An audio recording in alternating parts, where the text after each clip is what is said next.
Sophie, சொல்லுமா. என்ன பண்ணிட்டு இருக்க? ஒன்றும் இல்லைம்மா, சொல்லுமா. உமன்ஸ் டே வரப்போகுது, நீ எனக்கு என்ன கிஃப்ட் பண்ண போற?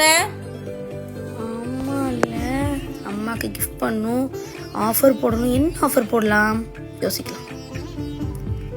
உமன்ஸ் டே வரப்போகுது, இவர் நமக்கு என்ன கிஃப்ட் கொடுப்பாருன்னு தெரியலையே. அவர்கிட்டே போய் கேட்போம்.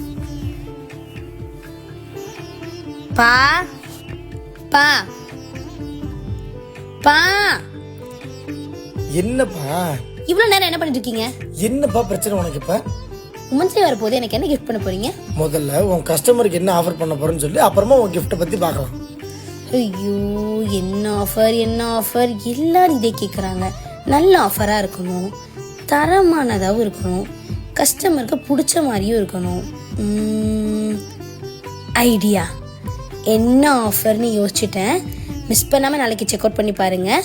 சூப்பரான ஆஃபராக இருக்க போது, கண்டிப்பாக செக் பண்ணுங்கள்.